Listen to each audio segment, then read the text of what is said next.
Welcome back, Chosen One. Here's something nobody's said to your face yet, so let's say it plainly, right at the start. Rooms don't go quiet like that by accident. Something in the air recalculated the second you walked in, and everyone standing in it felt the recalculation happen, even if not one of them could actually name what shifted. The people who used to talk right over you are now choosing their words like they're diffusing something live and unpredictable. That's not politeness showing up late. That's instinct, kicking in on a delay. Some part of them finally clocked exactly what they'd been standing next to this entire time, and it rattled something loose in how they carry themselves around you now. Go back far enough and you'll remember exactly how this whole thing started, word for word, because you never actually forgot a single line of it. You're too sensitive. You'll never last. Stay in your lane. This isn't for you. They said it laughing, because a laugh is armor. A laugh lets a person dismiss something they genuinely can't explain to themselves, let alone to you. Dismissal was never really about you in the first place. It was about their own discomfort standing next to something they couldn't measure, categorize, or control from a safe distance. And yet here you are, still standing, still moving forward. Look at the difference now. Look at who suddenly needs a quick word with you out of nowhere. Look at who's rehearsing their sentences in a mirror before they even send you a simple message. The same mouths that mocked you now speak like they're handling something that could go off in their hands. The same eyes that used to slide right past you now track your every move like you're a variable they forgot to account for in their planning. They said you'd crack under the weight of it. You didn't crack. They said you had no real support behind you, nothing solid to stand on. Somehow the road cleared itself anyway, one door at a time, without a single person's permission required. They said whatever you were quietly building in the background wouldn't hold up under any real pressure. It's still standing tall. And it's the exact thing keeping certain people wide awake at 2 a.m, replaying conversations in their heads that they wish, badly, they'd handled differently the first time around. Here's the part nobody in that circle will ever admit to in daylight, no matter how directly you ask them. One person noticed you long before the rest of them caught up to reality. Not the loudest voice in the group, but the one who actually reads a room instead of just performing for it out of habit. When the whispering behind closed doors turned into genuine, sweat-through-your-shirt panic, they turned to him specifically, begged him honestly, more than asked. Talk to them. Get through to them somehow. Make them slow down before this whole thing gets completely out of hand. They dressed it up as looking out for you, out of pure concern. It wasn't that, and everyone in that room secretly knew it wasn't. Concern doesn't come dressed like that. Clipped half sentences, nervous glances toward the exit. Voices dropped low enough that they had to lean in to hear each other. That isn't concern. That's the unmistakable sound of people who already know, somewhere underneath the performance, that they've completely lost the thread of the story. He didn't argue with a single word they said. He didn't even ask a clarifying question, which unsettled them more than anything he could have actually said out loud. He simply looked at them for a second or two longer than was comfortable, and smiled the exact kind of smile that only shows up once someone has already run every possible version of the outcome in their head, and landed on the same answer every single time, without exception. When they pushed harder, could he really not do anything at all? Could he not just have one conversation, just to slow things down? He gave them 2 words back. No follow-up sentence. No softening it for their comfort. Too late. Flat. Not cruel, and not smug either. Just correct. The exact way a door being shut is correct whether or not anyone inside the room actually wanted it closed yet.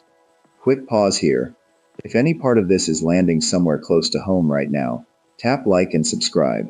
Not for me, honestly, but for the signal itself. That's genuinely the only reason messages like this one manage to find the specific people who actually need to hear them. Rewind further back, because none of this actually started this month, or even this year. It started years back, in the earlier version of you that learned how to watch closely, long before it ever learned how to speak up. The version of you that absorbed losses most people never fully recover from, and somehow came out the other side of it recalibrated, instead of ruined completely. Most people, the moment a plan collapses in front of them, collapse right along with it, like the 2 things are permanently tied together. You didn't do that. You adjusted instead, quietly, without a single press release or announcement to anyone. That one trait alone, adjusting instead of shattering under pressure, outperforms raw talent every single time it's tested, and almost nobody actually talks about it publicly, because it simply isn't flashy enough to trend on its own merits. They were never genuinely afraid of your noise. Noise they can handle easily. Noise gives them something concrete to respond to, argue with, manage. What actually unsettles them deep down is your quiet. The fact that you don't explain yourself anymore to people who never earned an explanation in the first place. The fact that you don't ask permission before you move in a new direction.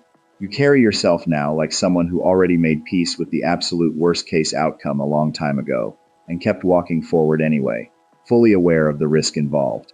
That specific kind of calm is genuinely dangerous to anyone whose entire sense of identity runs on controlling the room around them, because control depends entirely on fear to function properly, and you simply stop generating any fear for them to feed on. This exact pattern repeats itself throughout history, over and over again, in every family, every workplace, every friend group that's ever quietly split down the middle, without anyone officially announcing it. Somebody gets written off early on, mocked a little, behind their back, and sometimes to their face, advised by people who've genuinely never walked a single day in the direction that person is actually heading, and then, without warning or ceremony, the entire narrative flips completely on its head. Suddenly we really should have taken them seriously back then. They missed it the first time around because they were tracking the wrong metrics the whole time. Job titles instead of actual pressure tolerance. Headcount instead of genuine staying power. Applause instead of real, tested resilience. While they kept meticulous score on a scoreboard that never mattered in the long run, you were quietly assembling something they still don't have an accurate name for. Here's the part that should genuinely sting whoever's still holding onto a grudge from all of this. The exact instant they sent someone to warn you, they confirmed, out loud, without meaning to, that they'd already lost whatever leverage they thought they still had. People who are actually winning a situation don't send envoys or messengers ahead of them. They act directly, immediately, without needing a meeting first. A warning only ever comes from someone who's already run out of leverage and knows it deep down, even if they haven't said the words out loud yet. They don't need you to stop anymore. That particular ship sailed a long time ago. What they need now is simply time, any amount they can buy. And time, as it turns out, stopped taking their calls the exact day you stopped taking their opinion of you seriously at all. Call this the afterblast quiet, if you need a name for it. The actual impact already happened, days or weeks ago. What you're standing in right now is the strange, eerie stillness that follows something like that. The part where everyone around you acts like absolutely nothing shifted, while frantically rearranging their entire approach behind closed doors. Invitations land differently now, don't they? Pushback feels noticeably softer, almost apologetic in tone. Even the criticism you receive now sounds pre-approved by some invisible committee, like it went through several drafts before it ever reached you. None of this is happening only in your head. Momentum doesn't politely repeat itself for the people who move too slowly to catch it the first time. It shifts once, decisively, permanently, and leaves everyone else scrambling to catch up to a version of events they genuinely didn't see coming. They wanted you rattled and unsure. You got still instead. They wanted you second-guessing every move. You got precise instead. They wanted to keep steering your direction from behind the scenes. You quietly took the wheel back for good. That's exactly why too late wasn't an insult when it finally landed in that room. It was the single most honest sentence spoken out loud in that entire building all year, by anyone, about anything. There's no rewind button waiting anywhere for someone who's already outgrown the room they used to shrink themselves down small enough to fit comfortably inside. Let me tell you a small story that mirrors this exact shape, because you'll recognize it the moment it starts.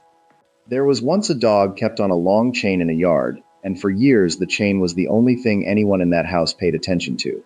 They fed it just enough to keep it calm, praised it whenever it stayed quiet, and mistook its stillness for total obedience.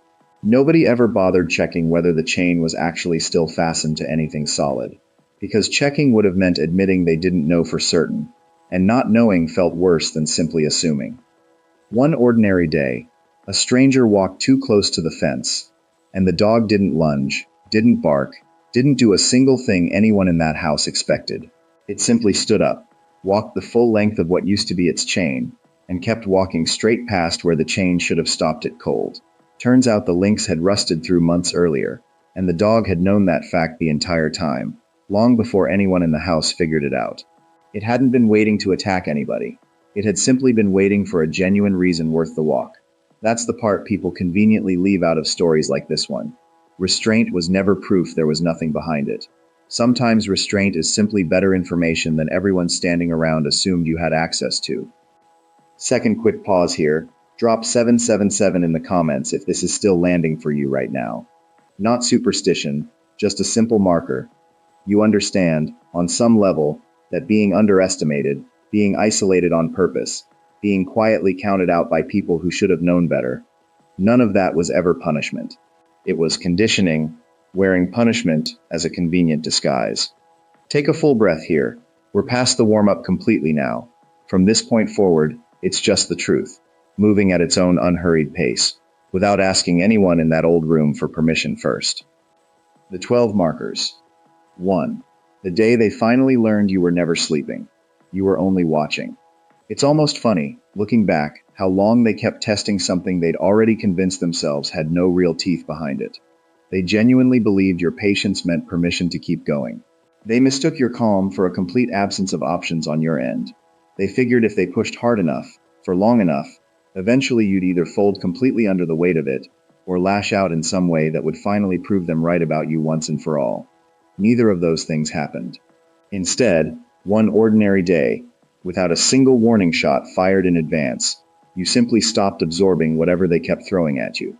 And that one quiet shift, no drama attached to it, no scene, just a full stop, did more lasting damage to their sense of confidence than any direct confrontation ever could have managed on its own. They assumed something dormant stays dormant permanently, forever, without exception. They forgot the simple fact that dormant and dead have never once meant the same thing. What was quietly building inside you the entire time wasn't some breakdown waiting patiently to happen on schedule. It was a complete, thorough inventory of every pattern they ever repeated around you, cataloged carefully, cross-referenced against everything else, and finally understood well enough that you could walk away from all of it without a single wasted word in the process. Here's what none of them will ever admit to your face, not even under direct pressure. They knew. On some level, buried somewhere they didn't want to examine too closely, they always knew there was considerably more sitting quietly behind your calm than they were ever comfortable fully acknowledging. So they kept hoping, quietly, that you'd stay exactly where they'd originally placed you. Useful, endlessly agreeable, always available for whatever they needed to offload onto you next. They took your patience and treated it like a resource with no visible bottom to it. They took your loyalty and treated it like a standing obligation instead of the gift it actually was. And people built that way always push until they hit a wall they were absolutely certain didn't exist anywhere in you. Then, eventually, they hit it anyway.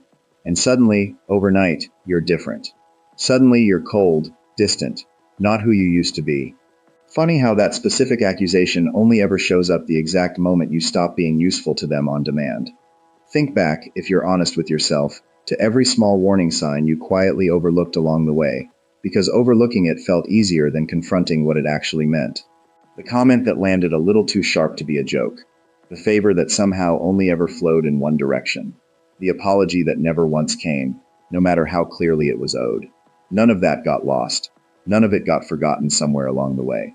It got filed, carefully, in the part of you that was quietly keeping score the entire time, long after you'd stopped saying anything about it out loud. That's the part they never accounted for in their planning. They assumed silence meant you'd stopped counting. You hadn't. You'd simply stopped announcing the total. Fear makes you run from everything. Wisdom tells you when something is worth paying attention to. And over time, you learned the difference. That is something your enemies never understood. They thought your silence meant you had nothing to say. They thought your patience meant you were powerless.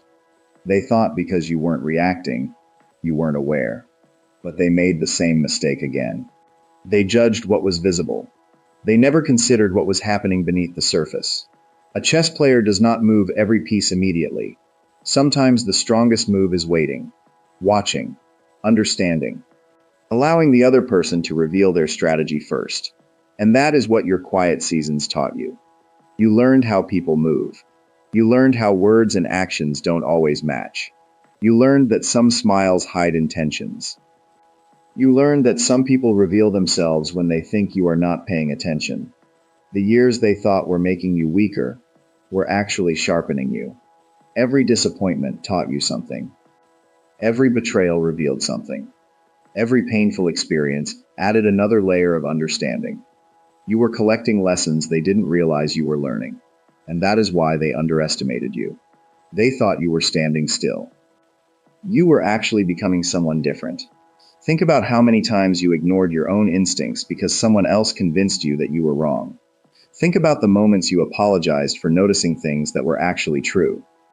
Think about the times you doubted yourself because other people didn't understand what you were sensing. How many times did you look back and realize, I knew something was wrong. I felt it before I had proof. I saw it before everyone else did. That pattern matters.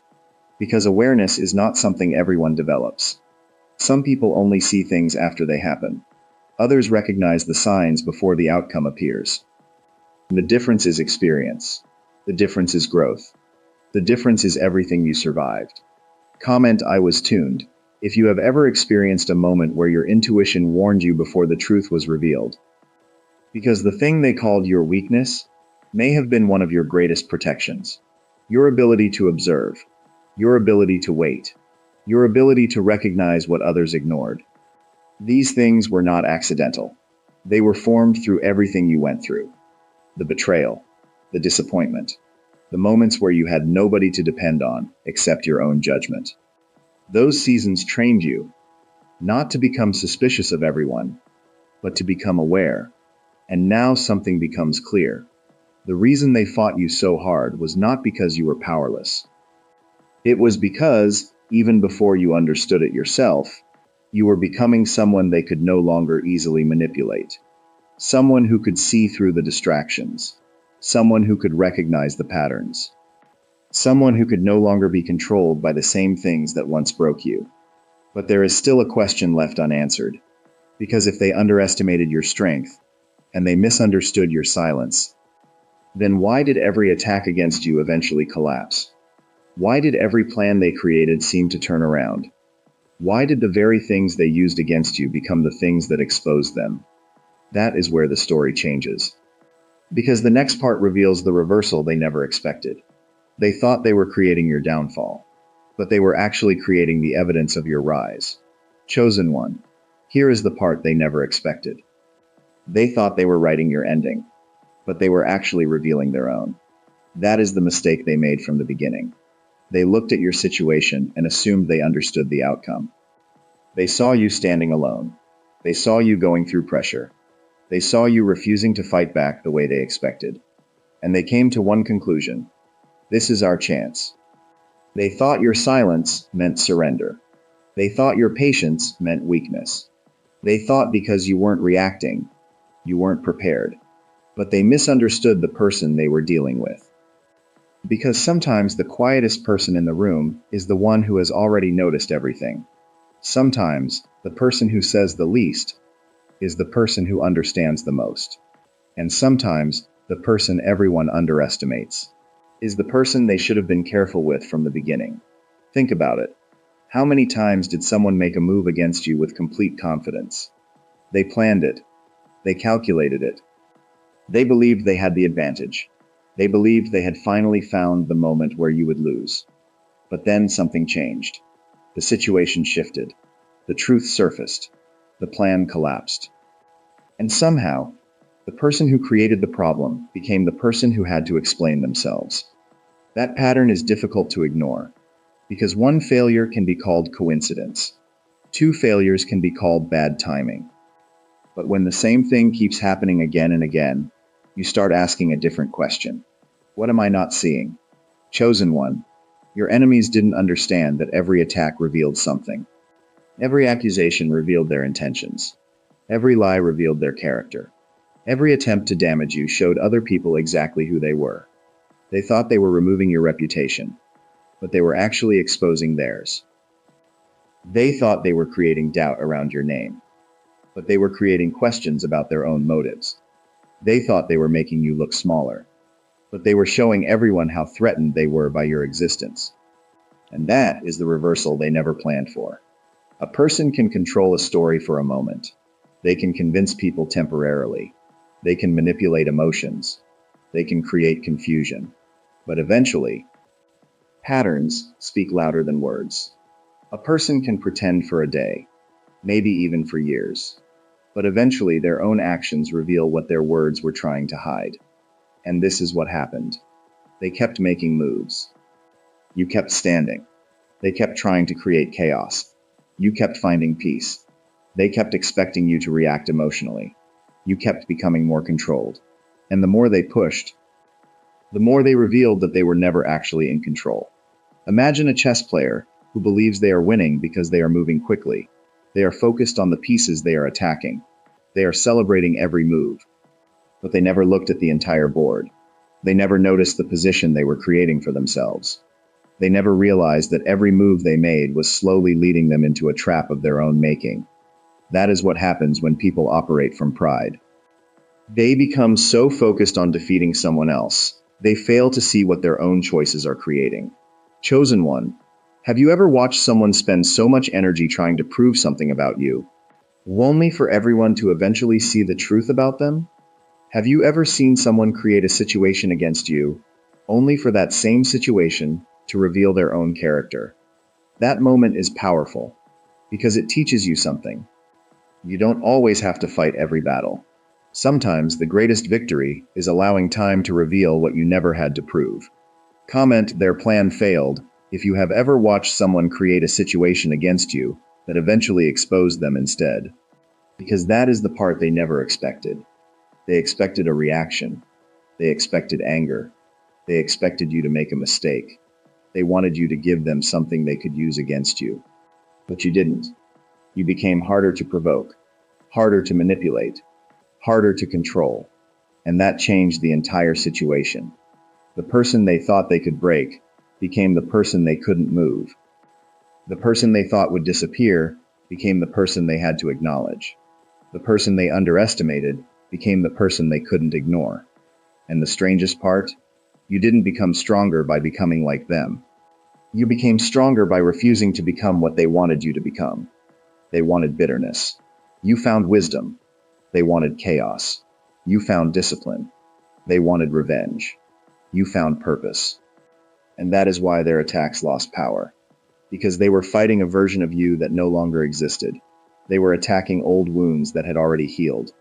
They were using old strategies against someone who had already grown beyond them. But there is still something deeper you need to understand. Because surviving the attack is one thing, but the moment everything truly shifted was not when they stopped attacking. It was when you stopped needing them to understand you. That was the moment they lost access to your peace. And that is where the next chapter begins. Because the greatest change wasn't happening around you. It was happening inside you. Chosen one, at some point, something changed. Not around you, inside you. And that change is something the people who tried to hurt you will never fully understand. Because they were watching for a reaction. They were waiting for anger. They were waiting for you to break. They were waiting for you to prove that their actions had power over you. But one day, you stopped giving them what they were looking for. You stopped explaining yourself to people committed to misunderstanding you. You stopped chasing people who had already decided to see you the wrong way. You stopped trying to convince everyone that your heart was in the right place. And that is when everything started changing. Because the moment you stop fighting for approval from people who already judged you, you get your power back. Think about the old version of yourself. The version that needed answers. The version that replayed conversations in your head. The version that wondered, why did they do this? Why didn't they understand me? Why did they choose to believe that? You carried questions that had no answers. You searched for explanations from people who benefited from keeping you confused. You wanted them to finally see what you saw. You wanted them to admit what they did. But eventually, you realized something. Peace does not come when everyone finally understands you. Peace comes when you understand that everyone does not need to. That was the shift. The moment you stopped handing other people the responsibility of defining your worth. A lighthouse does not argue with the storm. It does not chase the waves. It does not scream at the darkness and demand that the night disappear. It simply stands. It keeps shining. And eventually, everything that was lost finds its way because of that light. That is what started happening to you. You became steady. Not because life became easier, not because people suddenly became kinder, but because you stopped allowing every outside voice to control your inside world. And that is something your enemies never expected. They understood how to attack your emotions. They understood how to create confusion. They understood how to make you question yourself. But they didn't understand what would happen when those same attacks stopped working. Because the person they were trying to destroy was no longer the same person they first encountered. Here's a second story worth sitting with, because it lands from a slightly different angle than the first one. There was once a lighthouse keeper who spent years quietly maintaining a light that most ships never actually needed, because most nights were calm enough that nobody was paying attention to the coastline at all.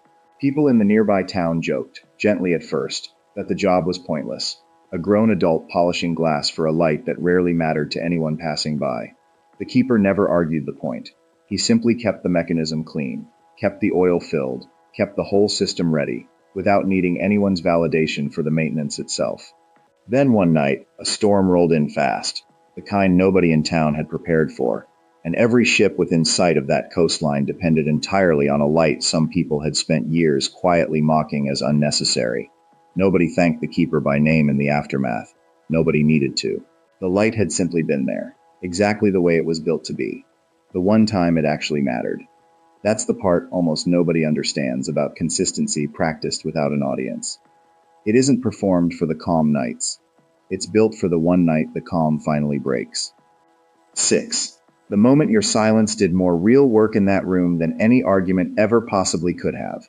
Nothing dismantles someone's sense of control over a situation quite like watching their usual, reliable triggers simply fail to trigger anything at all anymore. You didn't need to raise your voice even once to make your point land. You didn't need the satisfaction of the last word in the exchange. The complete absence of any reaction from you became its own kind of statement, and it turned out to carry far more weight than anything you could have actually said out loud in that moment.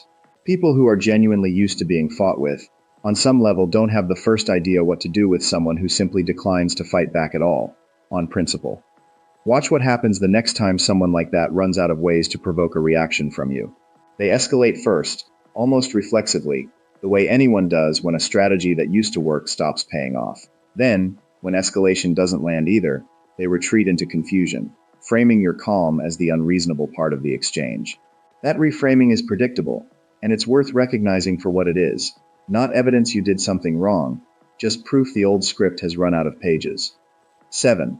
The moment stillness stopped looking like surrender to them and started looking, unmistakably, like strategy instead. There's a wide, meaningful gap between giving up entirely and simply choosing not to engage on someone else's terms, and almost nobody watching from the outside can immediately tell the difference at first glance. That specific gap is exactly where you've been quietly living this entire time. You're not absent from the situation in any real sense. You're simply no longer supplying the fuel it needs to keep running the way it used to. Watching someone stay perfectly still, while everything around them scrambles desperately for a reaction, is deeply unsettling to anyone who's only ever known how to operate through noise and volume, because stillness like that means, unmistakably, that the old rules of engagement simply don't apply to you anymore. There's a version of this that plays out in nature constantly, and it's worth borrowing for a second. Predators are trained to track movement, not presence. Something that stops moving, stops reacting, stops giving off the signals a predator is wired to key in on, effectively disappears from that predator's radar, even while standing in plain sight the entire time. That's not magic. That's just how those particular systems are built to function. You didn't become invisible.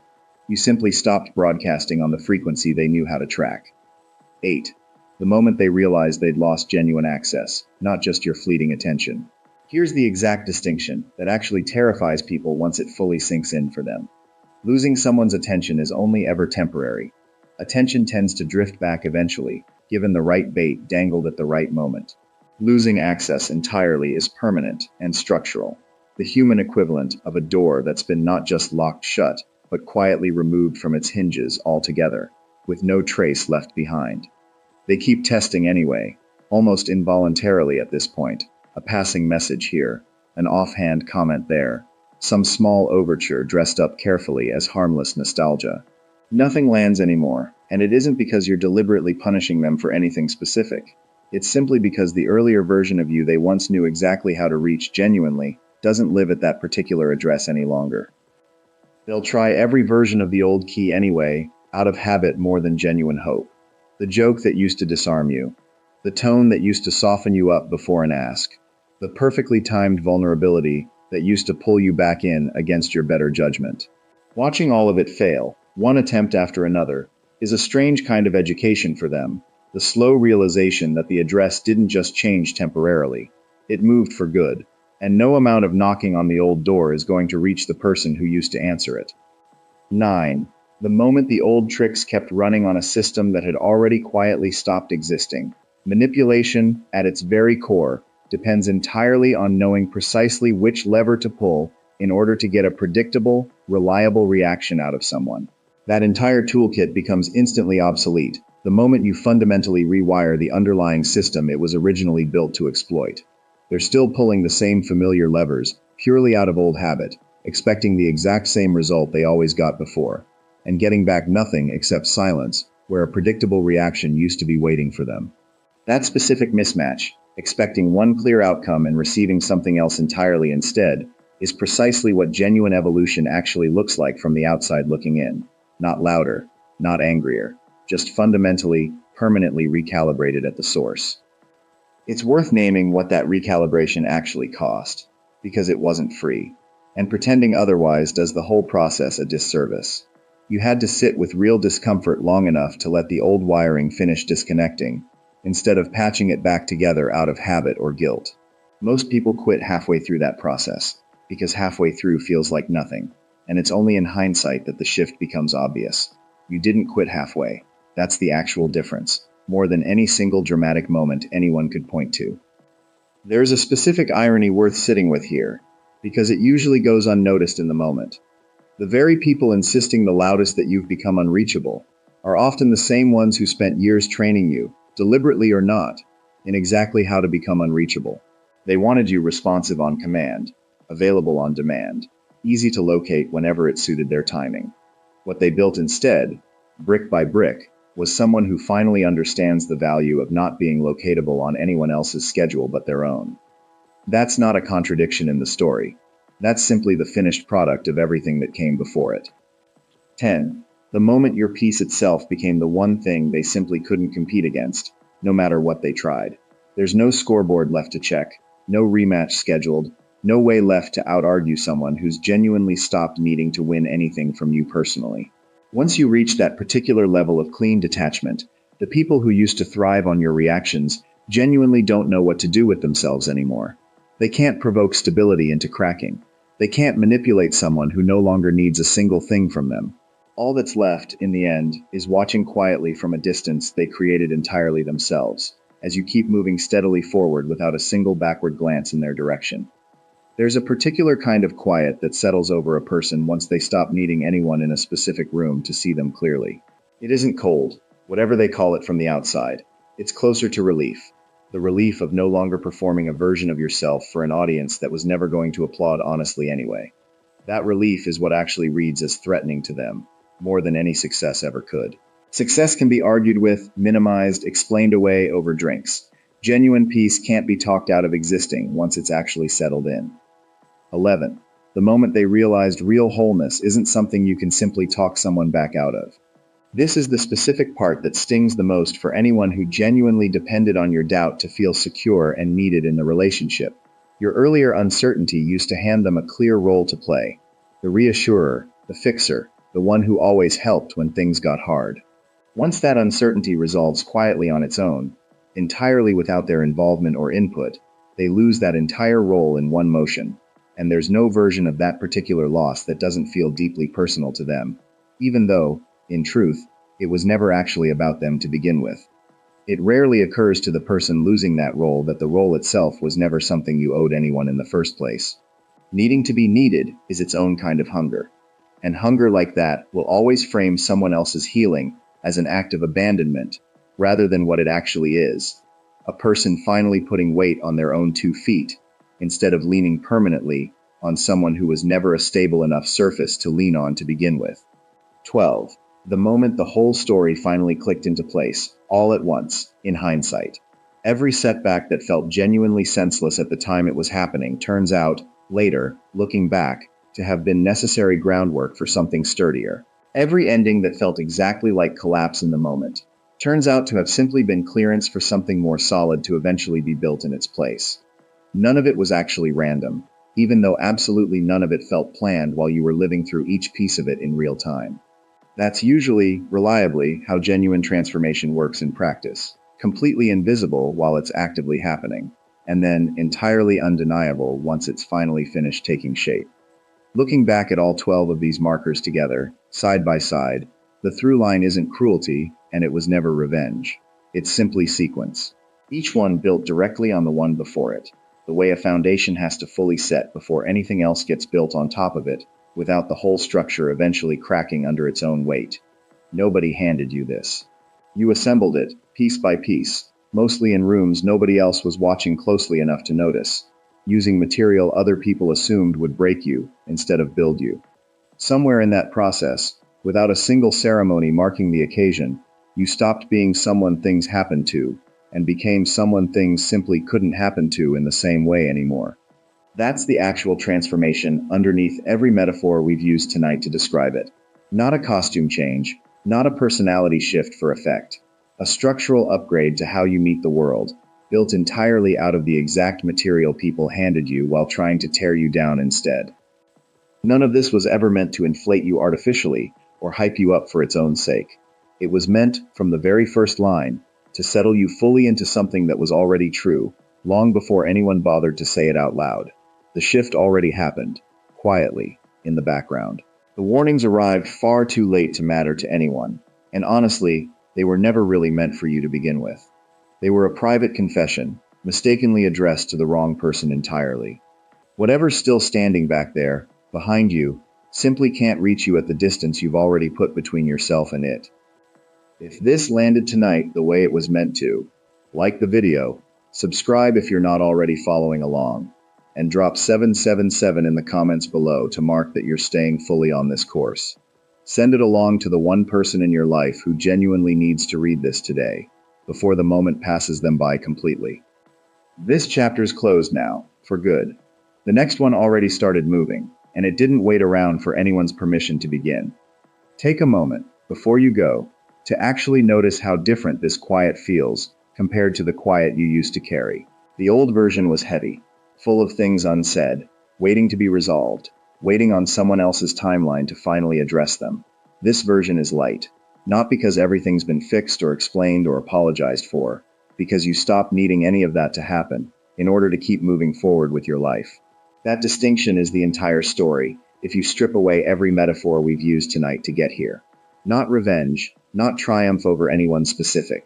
Just wait, finally set down, in a place nobody else can pick it back up and hand it to you again. Whatever comes next doesn't need their blessing, their explanation, or their permission to be real. It's already moving. Whether or not they've caught up to that fact yet, and at this point, whether they ever do catch up, isn't really your responsibility to manage anymore.